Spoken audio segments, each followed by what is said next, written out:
running is like the only thing where you can truly see your work come to life, right? I think running is a really great outlet for me to also just be a good human being, which is like what I pride myself on. Whether you're going out for a mile a night or you're running, you know, training for ultras, you're Andy Glaze, you're running 120 miles a week, you're still crushing it. You're still a runner and you're still doing amazing. When you first started making content, did you see this kind of acceleration in growth? Yeah, there was nothing to it. What's up, everyone? My name's Alex Hermanson. Most people call me Herm.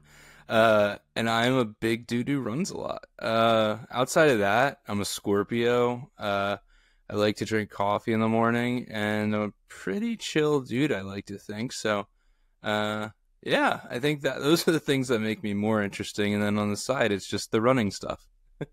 I think that's the best introduction we've ever had, actually. Hitting me with the star sign and the coffee in the morning as well. I love that.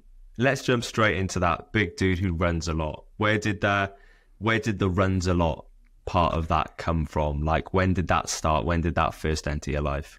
It started almost 2 years ago now. We're coming up on my 2-year anniversary, we can call it. I started the day after the 2022 New York City Marathon. So my girlfriend ran it, the whole training block. I was like, no, you're insane. Why would you ever do this? Went to the race, felt incredibly inspired, and signed up. And I was there, and I was like, I got to do this next year. I have to. And signed up and I was able to luckily find an amazing, foundation to run with for the next year, and signed up for it. And yeah, the rest is kind of history. Started making content at some point in there. And yeah, now it's just like, I'm running a lot. I'm doing nothing but running these days, it feels like. What was it about being at that race? And I'm sure there are plenty of people listening to this right now that have witnessed kind of being at races and supporting a loved one or a mate. What was it about being there that made you think, I need a crack at this? It was a combination of two things. And I think that this is actually really the meat and the potatoes of me starting content even, is that when you go to a race, especially a big major marathon, whether it be New York, London, Berlin, wherever you're at, you're going to see so many people from so many different walks of life in every shape and size. And you're going to go, holy shit.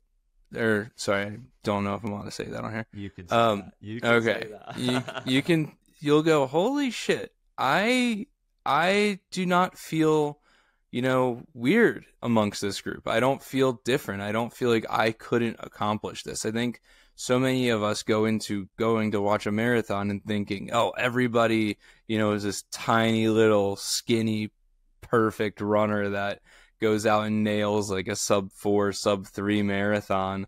No, there's so many beautiful, amazing people that look just like you and me that are, just there to experience the 26.2. They trained for it for months and months and months, and this is their celebration. There's so many just different emotions that you feel too. I mean, you'll go to a marathon and you'll tell people you love them you never met them.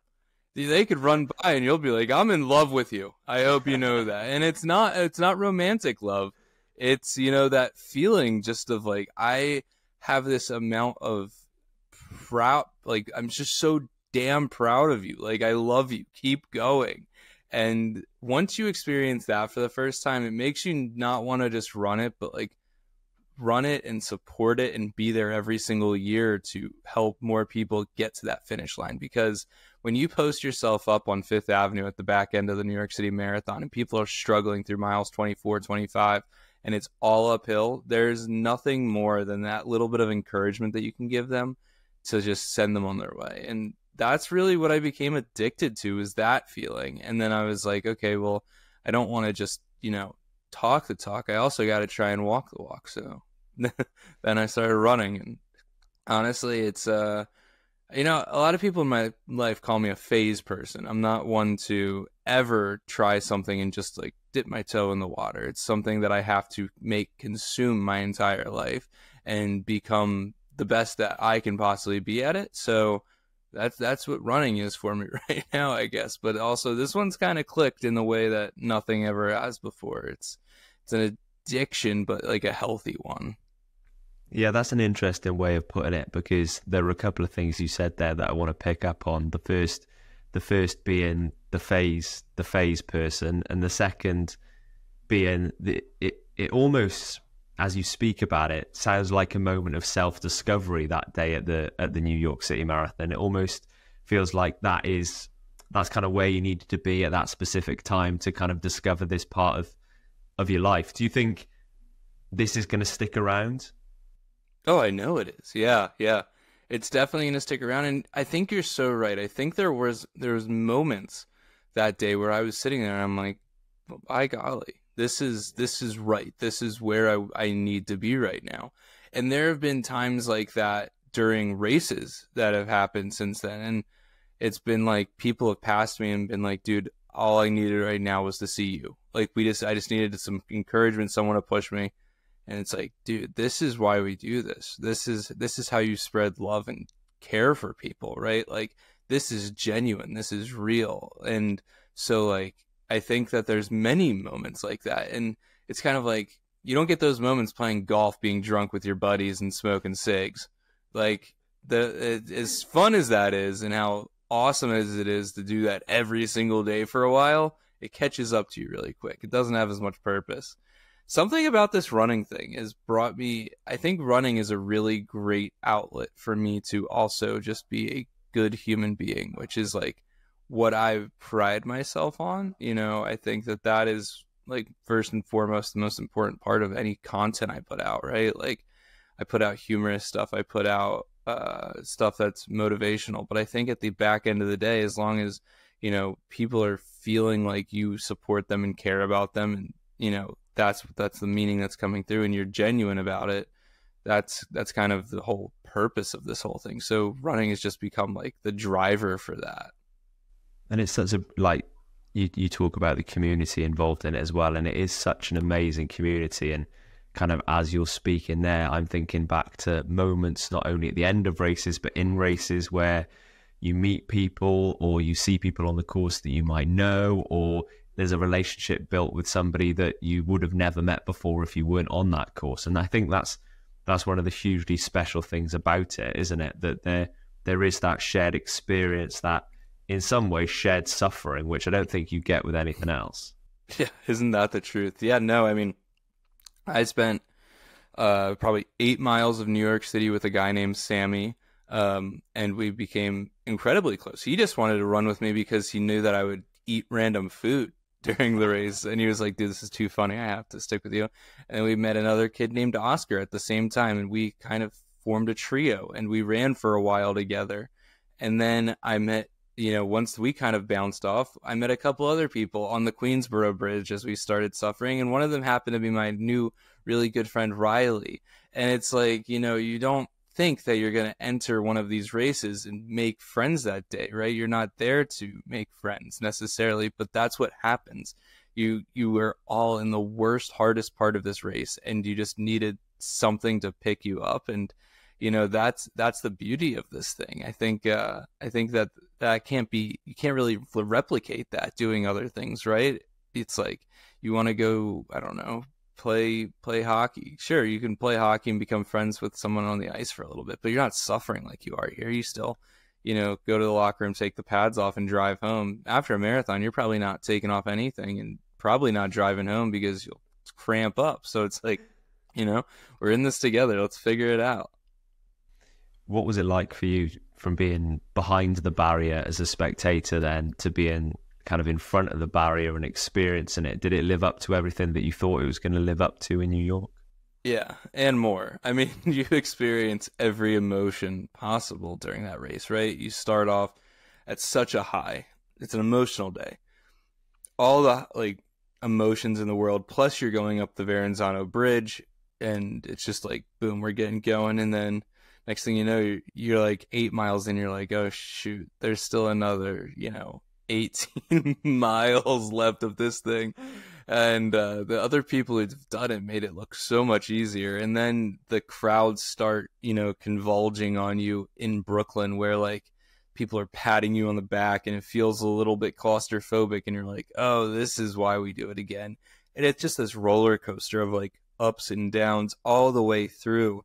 And yeah, I mean, I wouldn't have changed my first experience for the world. It was really, really a special day. And, you know, it lives up to the hype. I always say you should do both, but honestly, if you want and experience the day proper, go and cheer people on, because I think that you really get just as much out of it, and you'll spend just as much time on your feet. And also you're going to help a lot more people that day, you know, get to the finish line. And it's just, yeah, it's so inspirational, not only for, I think, the running side of life, if that's something you want to do, but if not, just being there and seeing people raising money for charity, like just the good side of humanity, isn't it? Like whatever you do on a day-to-day basis, going down and supporting a marathon or supporting any race, really, it just shows you that in a world sometimes that can be a little tricky, and there's, you know, not nice news all of the time, there is still good people in humanity. I think it's a nice way of just reminding yourself of that. Yeah, and there's a lot of beautiful people that'll line the roads for you when you run, and those are the real heroes. Some days, you know, like you don't always enter a race because you feel the most fit or the most, you know, into it, but you just want to get out there and feel that support and feel that love. And you know, you never know, you might change someone's day by being out there. So yeah, definitely always support. And yeah, like you said, news isn't always pretty, so go and enjoy something and try and put a smile on someone else's face. I'm aware we've talked a lot already about like the marathon distance, and something that you've covered recently on your socials, actually, which we'll get into in a little bit, is kind of the idea that I think a lot of us maybe portray the marathon as this amazing thing, which it obviously is, but you don't have to do 26.2 to consider yourself a runner, do you? Like, just talk a little bit about that message. I know I'm really contradicting myself here. I made that video the other day about how I know the thing about running, and I think the thing about marathoning, is that you have such a there's like this phrase, like goldfish brain. Like, you just have the smallest memory. So the reason that we continue to sign up for marathons is because we forget how much the last one sucked. It's the same way that we forget how hard it was to go from 1 mile to 2 miles to 3 miles once you kind of start adding up that mileage, so that when it's sometimes harder to go back and place yourself in someone's shoes who's like, oh, hey, Herm, I'm really struggling at the 10K distance right now. I just can't quite get there. And for me, it's like, yeah, that's my Wednesday night run. But you have to be like, dude, fucking, hey, you back last year, your long run was 5 miles, and you cried at the end of that because it was the most amazing night of your entire life, and is the reason that you are still running today. So I think there's a lot of reality checks that come, and responsibility that come with being someone who runs the marathon distance, right? Look back and think on those times that, I mean, my first 2 months of running, it was mostly walking, because it was mostly just trying to get to 2 miles in under like 42 minutes. It wasn't, it's not as glamorous as it looks. And I think that I've even made this mistake where we just make it look way, way too easy online to just pick up and go, like start adding those miles up. So I think that is one of the most important messages that we can continue to spread, and, be like, dude, whether you're going out for a mile a night or you're running, training for ultras, you're Andy Glaze, you're running 120 miles a week, you're still crushing it. You're still a runner, and you're still doing amazing. That is your space to be in. And I was actually just thinking about this morning. I woke up and I had this like Facebook reminder thing that popped up, and it was like me quoting something, this quote by this guy Ken Kesey. He's the guy who wrote One Flew the Cuckoo's Nest, and it was just saying, like, he believes that every person has the right to be as big as they feel it in them to be.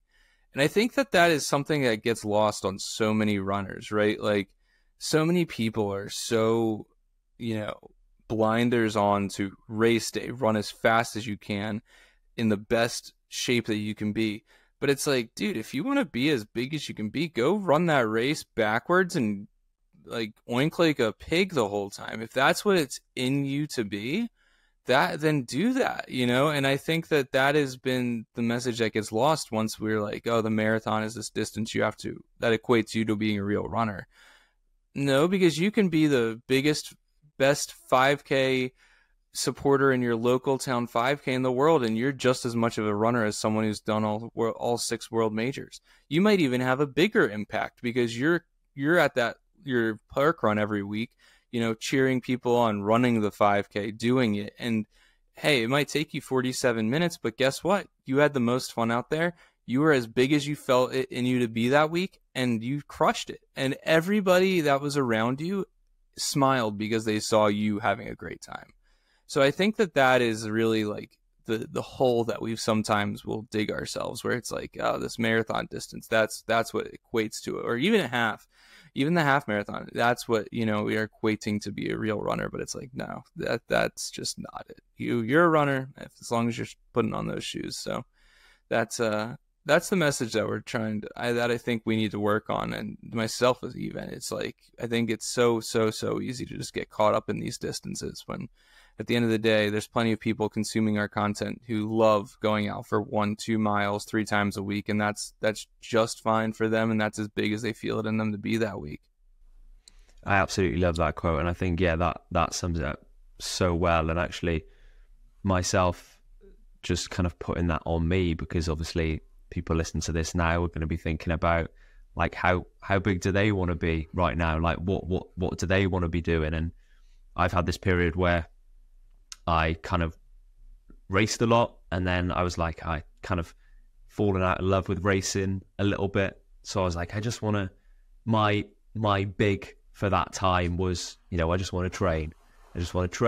I want to enjoy my training. I want to enjoy my running. And then, yeah, at some point I'm going to turn around and be like, hey, I think it's time for me to race again. But right now I just want to train. And I think that's a thing, isn't it? Like you say, if you're putting your trainers on and you're getting out the door, it doesn't matter how fast you're going. It doesn't matter if you've got a race goal. It doesn't matter if you're running half a mile, walking half a mile. It doesn't matter if you're walking the whole thing and running 10%. Whatever you're doing, you're worth just as much as the person that's out there running a 2:45 marathon. 1,000,000%. Absolutely. 100%. I think that also with this growth in online social media presence of running, right, there's become this insane ego side of it, where it's like, you know, it's just a constant pissing match. And I'm just like, dude, like, I have made a career out of this at sucking. Like, you don't have to be the best, I promise you. There's plenty of people who appreciate you being incredibly average, you know? And I think that's like what really needs to sometimes be the message that we're putting out there, because it can get ugly. I don't understand, like, this like weird comment like on people's, you know, elapsed time versus their running time, and they're weird. Like, dude, let people live. It's just running, man. There's so many bigger issues out there in the real world. Like, we're just having a good time. I think, though, that's probably why your account has done what it's done and continues to do what it's doing in terms of numbers running up, is because you've got that authenticity.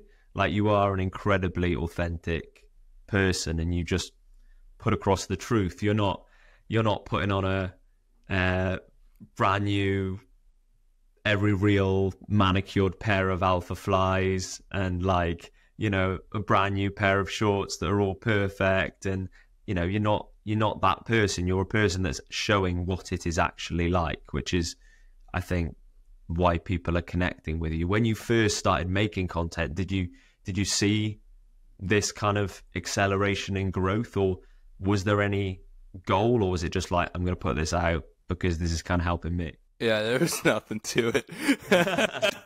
No, it was like one night I was just like, you know, I haven't made content in a while. Let's try this again. Cause I used to do it for like my job. I was a social media manager, and I did some content in the lacrosse space. But never to what I do now. Like, I was doing, like, you know, post editing and stuff for people. Like, it wasn't ever for me. So it's like, yeah, doing this was just like, I didn't see anyone like me. I didn't see anyone who I could relate with. So I was like, maybe there's other people that feel that way. And I thought I was just make an account, have a couple hundred followers, and like some people would pick up on it that were, I don't know, bigger runners, people who like the Grateful Dead, and people who were former college athletes, trying to get back into some kind of healthy lifestyle. But never did I think that I would be an influencer in the running space. That still cracks me up to this day. I think like I said earlier though, like it's kind of like, yes, I'm in the running space, but I think running is really just the vehicle for me to, you know, spread humor and laughter and comfortability and let people know that everything's going to be all right. You know, I think I could do this in many spaces, but running's the one that I love. So it just makes sense there. Do you ever feel, because I know this has happened quite quickly in terms of the follower growth and things like that, do you ever feel a pressure to keep on going, keep on running, keep on entering races, keep on the trajectory that you're on? Or is it just like, I'm just going to do my day-to-day, man? There's pressure some days. There's days where I'll go like, I haven't made a video in 3 days. I need to get something out there, you know, and that's not even a real pressure. It's just me being me.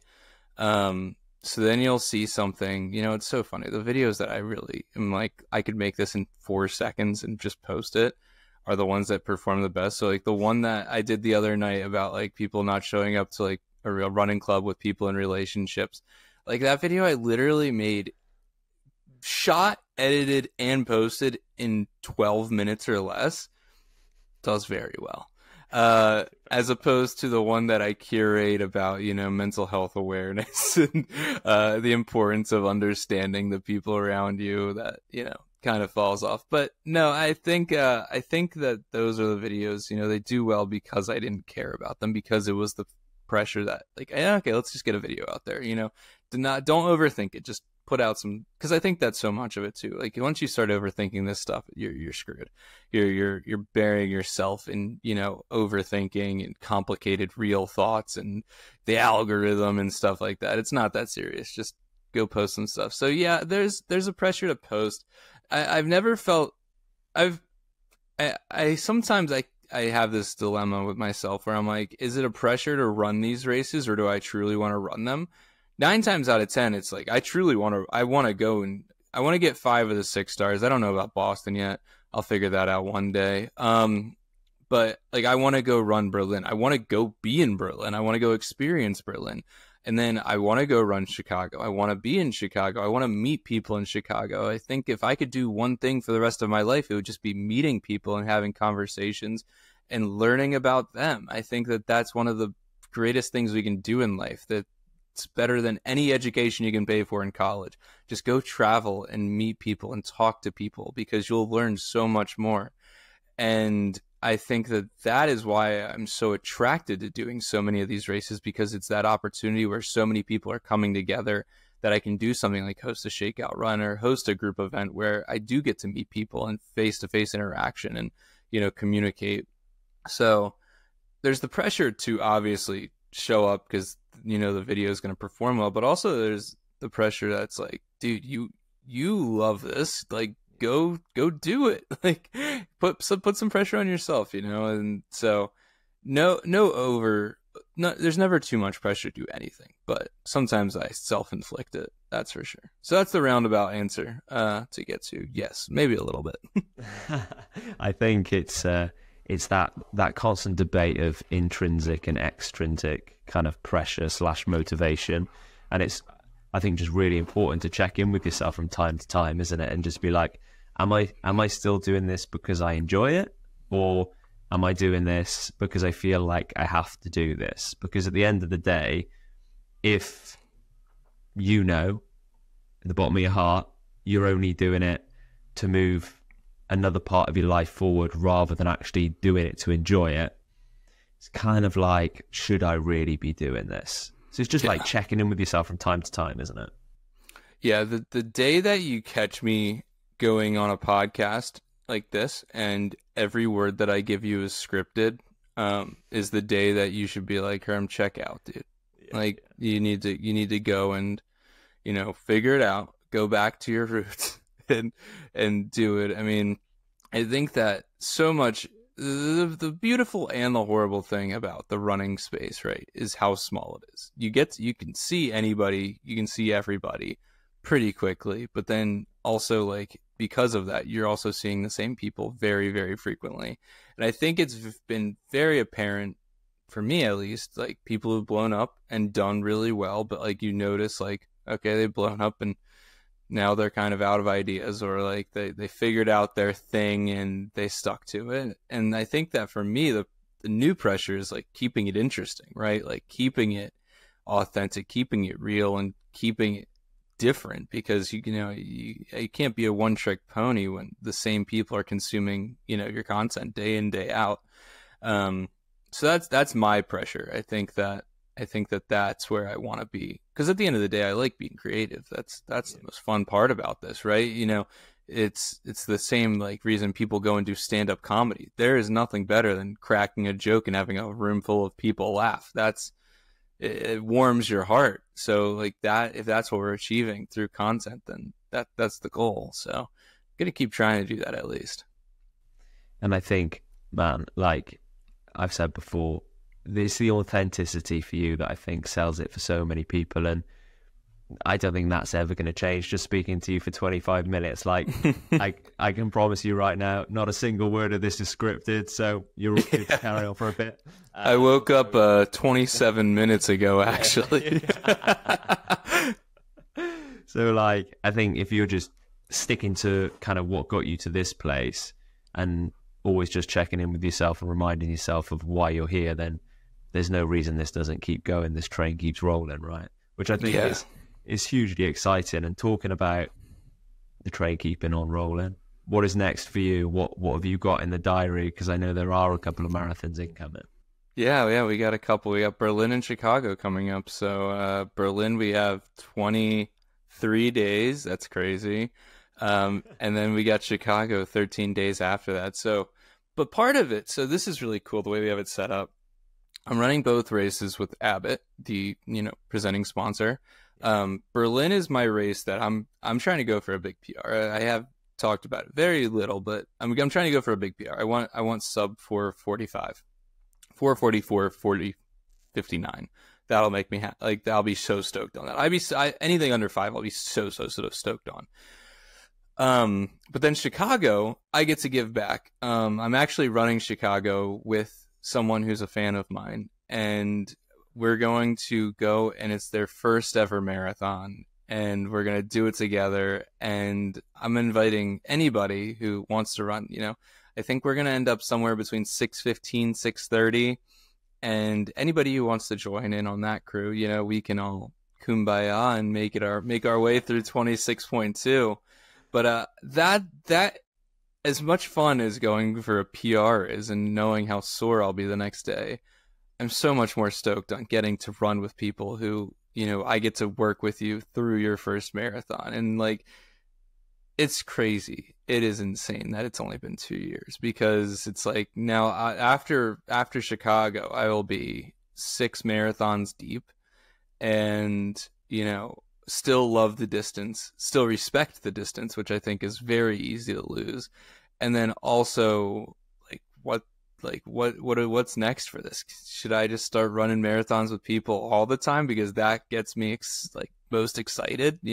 Let's get people to run their first marathons, because that's the thing. I don't know, maybe. I don't know.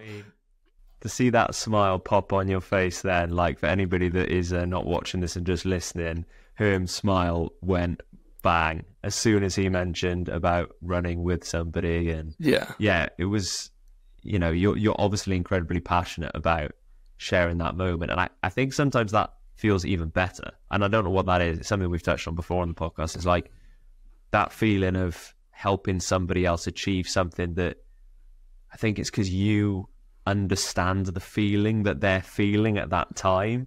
That just feels so good to know you're a part of that. You'll never forget that first marathon feeling, right? Like that. I mean, first half marathon, first For me, I mean, I cried, I think, after my first after the Baltimore 10 miler, I about cried.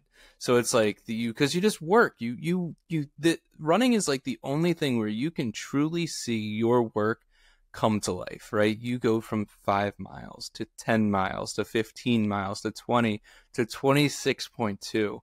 And crossing the finish line at a marathon is like, you just feel every single emotion in your body spew out. And to be there to give someone like their first hug that you just worked all the way through 26 miles with, holy shit, dude. that is like, that is actually giving back. That is actually like the thing that we're looking to do in this. And that's what gets me so stoked on it. So yeah, I'm a lot more excited for that one. I'm not gonna lie. I mean, PRs are cool. Who gives a shit about my PR? I don't give it. Like, I do. I want to personally do that, but like, I don't think the internet's like, oh, Herm got the 450 in the bag.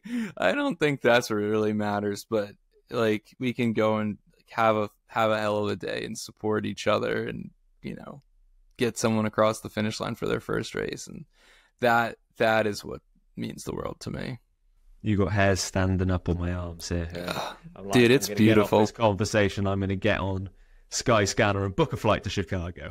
yeah, come join us. Absolutely. If somebody's listening to this, man, and look, they're thinking, was all well and good, like hearing a story like this, and it's an amazing story, but I could never do that. Like, I could never be that person that gets that feeling. I could never be the person that takes the step up from running 5 to 10 to half to a marathon. Like, what would you say to that person that's hearing this and thinking, nah, not me? Yeah, I mean, I think that's the thing we all ask ourselves, though, right? I think that every runner has that go through their brain at some point, even before we get started. I mean, I was never a runner per se. I was the worst runner as a college athlete. I avoided running like the plague. I failed my running fitness test for my college baseball team 8 times one year. So it's like, it's one of those things that can be so intimidating because you're so uncomfortable at it, that once you achieve the first part, which is getting started, nothing feels impossible. And that's where like marathoning really like hooked me. But it could be, finishing a 5K in, let's say, sub 30, sub 25, sub 20. That's what does it for you. It's the thing that intimidates you the most when you start, that you're like, I need to go and achieve that now. And I think that is what's going to continue to push you. So first off, go get started. That is the truly hardest part, because getting started and being consistent at running is so difficult. I had tried it probably 5 times throughout my high school and baseball career. Like, I saw guys who ran all the time, and I wanted to do it, and I would go and I'd do it for a week, maybe 2 weeks. And at the time I'd run like 2-3 miles and do it as fast as I could. And then I'd be like, dude, this sucks. Why am I doing this? So, and then something would pop up, and I'd, forget running even existed for 3 years and go chain smoke cigarettes and drink beer on the golf course.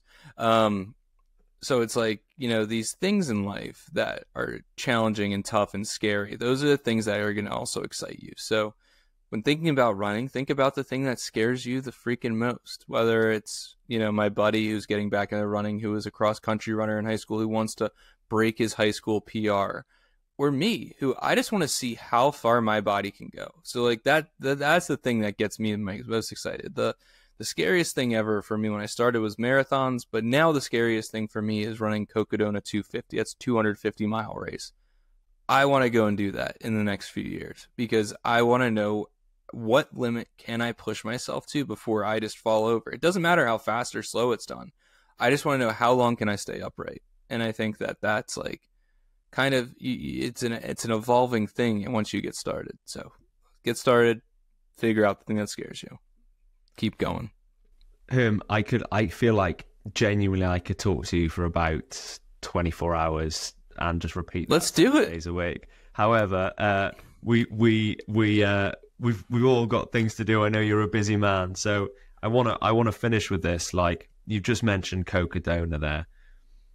That's obviously an incredible race, an incredible distance, and I think something that you will have experienced, and I think a lot of runners experience, is kind of that feeling that their body is amazing, like their body can do this thing. And I've got no doubt that if you put your mind to doing something like Cocodona, you're going to do it, right? You're going to go out there and you will achieve that goal, even if it does scare you.